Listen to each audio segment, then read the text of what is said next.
Bismillahirrahmanirrahim. Assalamualaikum warahmatullahi wabarakatuh. Nama saya Sarmila. Saya akan menjelaskan mengenai penagihan pajak dengan surat paksa. Yang pertama ada penanggung pajak. Penanggung pajak adalah orang pribadi atau badan yang bertanggung jawab atas pembayaran pajak menurut ketentuan peraturan perundang-undangan perpajakan. Kemudian yang kedua ada yang namanya penagih pajak, yaitu serangkaian tindakan agar penanggung pajak melunasi utang pajak dan biaya penagih pajak dengan menegur atau memperingatkan, memberitahukan surat paksa, melaksanakan penyitaan, dan lain-lain. Kemudian yang ketiga ada biaya penagihan pajak, yaitu biaya pelaksanaan surat paksa, surat perintah, melaksanakan penyitaan, dan biaya lainnya sehubungan dengan penagihan pajak. Kemudian mengenai pejabat dan jurista pajak. Pejabat adalah orang yang berwenang mengangkat dan memberhentikan jurista pajak, menerbitkan surat perintah penagihan seketika dan sekaligus, surat paksa, surat perintah, melaksanakan penyitaan. Kemudian jurista pajak adalah pelaksana tindakan penagihan pajak yang meliputi penagihan seketika dan sekaligus, pemberitahuan surat paksa, penyitaan, dan penyanderaan.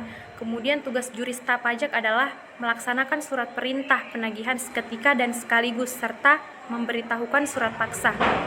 Adapun penagihan seketika dan sekaligus. Penagihan seketika dan sekaligus adalah tindakan penagihan pajak yang dilaksanakan oleh jurista pajak kepada penanggung pajak tanpa menunggu tanggal jatuh tempo pembayaran yang meliputi seluruh utang pajak dari semua jenis pajak, masa pajak, dan tahun pajak. Kemudian surat pajak. Kemudian surat paksa. Surat paksa adalah surat perintah membayar utang pajak dan biaya penagihan pajak. Surat paksa diterbitkan apabila alasan salah satunya yaitu penanggung pajak tidak melunasi utang pajak dan kepadanya diterbitkan surat teguran atau surat peringatan ataupun surat lain yang sejenisnya.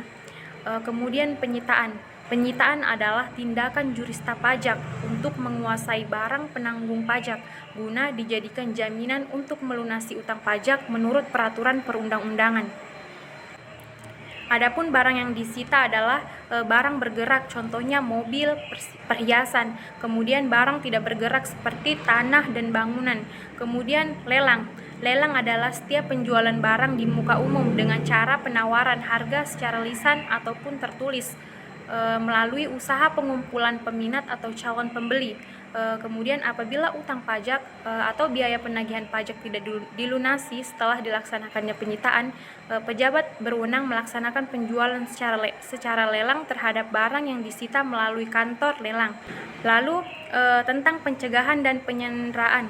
Pencegahan adalah larangan yang bersifat sementara terhadap penanggung pajak tertentu untuk keluar dari wilayah Republik Indonesia berdasarkan alasan tertentu sesuai dengan ketentuan peraturan perundang-undangan. Penyanderaan adalah pengekangan sementara waktu kebebasan penanggung pajak dengan menempatkannya di tempat tertentu. Kemudian adapun gugatan penanggung pajak terhadap pelaksanaan surat paksa, surat perintah melaksanakan penyitaan atau pengumuman lelang hanya dapat diajukan kepada pengadilan pajak.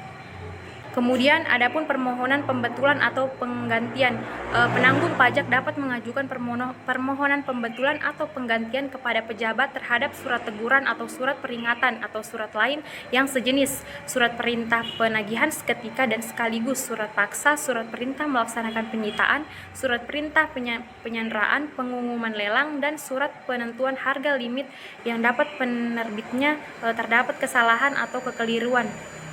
Kemudian mengenai ketentuan pidana pajak dilarang. Yang pertama, memindahkan hak, memindahtangankan, menyewakan, meminjamkan, penanggung menyembunyikan, menghilangkan, atau merusak barang yang telah disita. Kemudian kedua, membebani barang tidak bergerak dan telah disita dengan hak tanggungan untuk pelunasan utang. Kemudian yang ketiga ada membebani barang bergerak yang telah disita dengan fidusia atau digunakan untuk pelunasan utang tertentu. Kemudian yang terakhir, merusak, mencabut, atau menghilangkan segel sita atau salinan berita acara pelaksanaan sita yang telah ditempel pada barang sitaan. Demikian yang dapat saya jelaskan. Wassalamualaikum warahmatullahi wabarakatuh.